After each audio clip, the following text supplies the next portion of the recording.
ایک خرابی یہ ہے کہ جو آفیشیل سیکرٹ ایکٹ ہے یا جو آرٹیکل 6 ہے یعنی جس کو غداری کہتے ہیں اس کی 2 ہی سزائیں ہیں، بلکہ 3 ہیں۔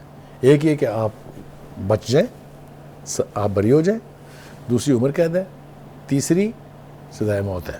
بخاری صاحب، سب سے پہلے تو اس سے پہلے جب اعظم خان کے بارے میں بات ہو رہی تھی تو جو خان صاحب ہیں انہوں نے کہا تھا کہ جب یہ اعظم خان کے متعلق باتیں رپورٹ ہو رہی تھی تو یہ کہا جا رہا تھا کہ جو خان صاحب ہیں انہوں نے کہا ہے کہ اعظم خان جو ہے بڑے ایماندار آدمی ہیں، ان سے جب تک میں خود نہیں سن لیتا تب تک جو ہے وہ میں یقین نہیں کروں گا۔ لیکن اب تو بیانات بھی ریکارڈ ہو گئے ہیں، تو کیا دیکھتے ہیں کہ اب ان کو یقین آ جائے گا کہ یہ بیانات اب ریکارڈ ہو چکے ہیں؟ دیکھیے، جرم کرنے والے کو یقین آنے نہ آنے سے کوئی فرق نہیں پڑتا، جس نے جرم کیا ہے اس کو اس کی سزا بھگتنی ہے۔ سائفر کے 2 اہم کردار جو ہیں، اسد مجید صاحب اور پھر اعظم خان صاحب، انہوں نے جس انداز سے گفتگو کی ہے، جتنی آرٹیکلیٹڈ گفتگو کی ہے انہوں نے، اس سے ہر چیز واضح ہو گئی ہے۔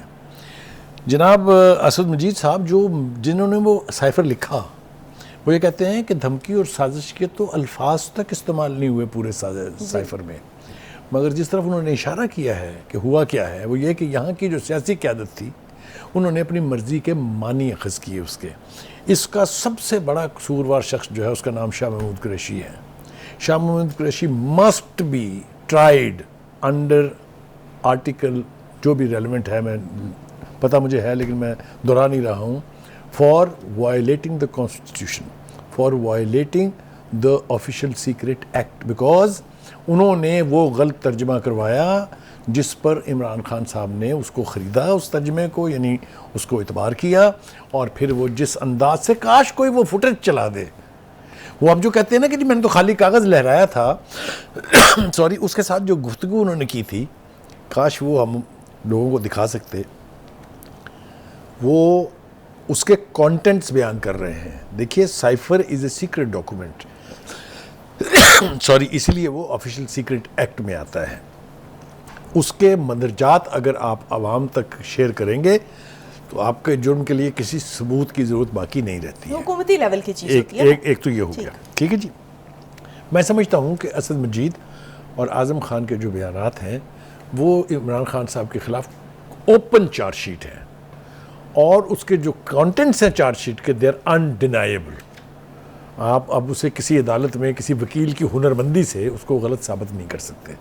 Those are the concerned people, relevant people, and you have to trust when they speak in a court of law کہ وہ کیا کہہ رہے ہیں۔ ایک بات تو یہ ہوگی۔ دوسری بات یہ ہے کہ جرم یہاں ختم نہیں ہوتا، جرم یہاں سے شروع ہوا ہے۔ اس کے بعد دیکھیے رول اسد کیسر کا، اور وہ قاسم سوری صاحب، پتہ نہیں سوری خاندان سے ان کا کوئی تعلق ہے یا نہیں ہے، وہ انہوں نے کیسے ایکٹ کیا۔ انہوں نے 2 سیکنڈ نہیں لگائے اسمبلی توڑتے ہوئے، اور جو انہوں نے تقریریں کی تھی اس وقت، خاص طور سے سوری صاحب نے، وہ اس کا بس صرف حوالہ دیا جا سکتا ہے، اس کے کانٹینٹ بیان نہیں ہو سکتے ہیں۔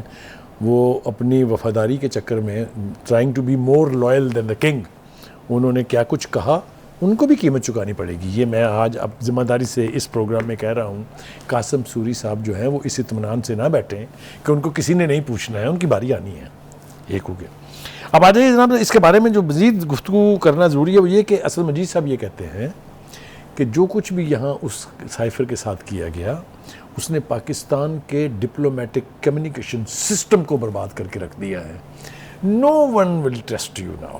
آپ دیکھیے کتنی بڑی تباہی ہے یہ، کہ ہر حکومت کا فورن آفس آپ کو کوئی بھی سفر بھیجتے ہوئے یا کوئی بھی ڈپلومیٹ باہر سے سائفر بھیجتے ہوئے 200 مرتبہ سوچے گا کہ پاکستان میں اس ایک اتنے سائیکروسینٹ چیز کا اتنا بڑا تمسخر اڑایا جا سکتا ہے۔ ایک بات۔ دوسری بات یہ کہ اس کا نتیجہ کیا نکلا؟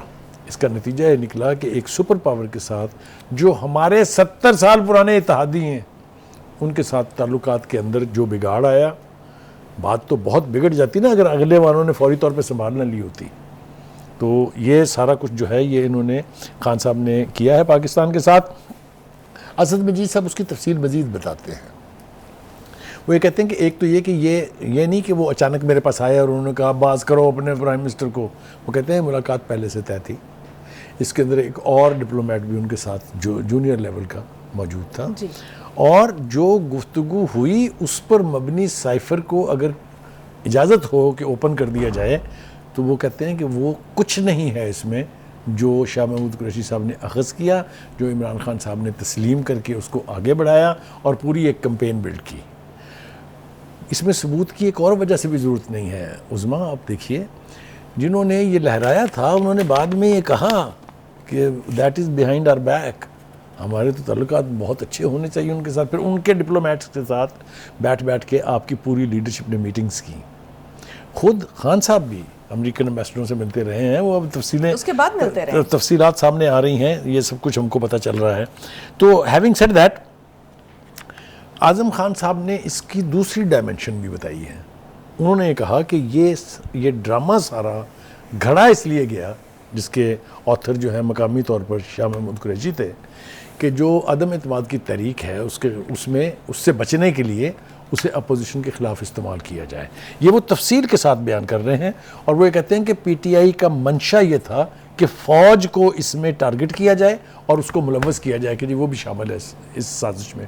آپ کو یاد ہے نا کہ بعد میں نام لے کے بھی خان صاحب نے کہا ہے نا یہ کہ وہ جنہوں نے یہ بت تراشے تھے، وہ کسی نے شعر خوب کہا ہے کہ جن پتھروں کو ہم نے عطا کی تھی دھڑکنیں، جب بولنے لگے تو ہم ہی پر برس پڑے۔ تو جب انہوں نے محسن کشی جو ہے اس کا مظاہرہ کرتے ہوئے جنرل باجوہ جنرل فیاض حمید کی اوپر ملبہ ڈالنے کی کوشش کی تھی، وہ سب کے سامنے ہے۔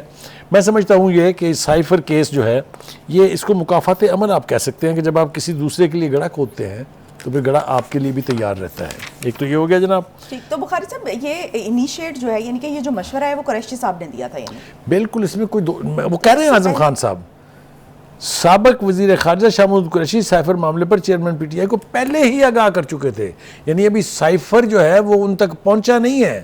شاہ محمود قریشی صاحب نے دو جرم کیے، ایک یہ کیا کہ اپنی مرضی کا ترجمہ کرایا اور ایک ایسا بیانیہ بنایا جس کو 1 سیکنڈ سے پہلے بائی کر لیا جناب خان صاحب نے، اور پھر اس کے بعد جو ہوا سو وہ آپ کے بھی سامنے ہے، ہمارے بھی سامنے ہے۔ ملک کے مفاد سے کھیلنا، ملک کے مستقبل سے کھیلنا، یہ ایک ایسا جرم ہے جس کی کوئی معافی نہ ملنی چاہیے اور نہ کہیں اس کی معافی ہوتی ہے۔ ہمارے پاس ایسی مثالیں پہلے بھی ہیں جو مختلف محکموں کے اندر لوگ، جو ایک یاد ہوگا آپ کو نادرہ کے جو ایک چیف تھے، ایک فوجی جو باقاعدہ سرونگ جنرل تھے، ان سب کو اپنی اپنی کرتوتوں کی سزا مل چکی ہوئی ہے۔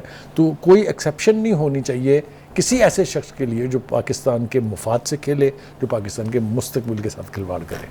ٹھیک، تو بخاری صاحب کیا سزا ہو سکتی ہے، کیا ایکسپیکٹ کر رہے ہیں ان بیانات کے قلم بند ہونے کے بعد؟ دیکھیے اس کے اندر ایک خرابی یہ ہے کہ جو آفیشیل سیکرٹ ایکٹ ہے یا جو آرٹیکل 6 ہے، یعنی جس کو غداری کہتے ہیں، اس کی 2 ہی سزائیں ہیں، بلکہ 3 ہیں۔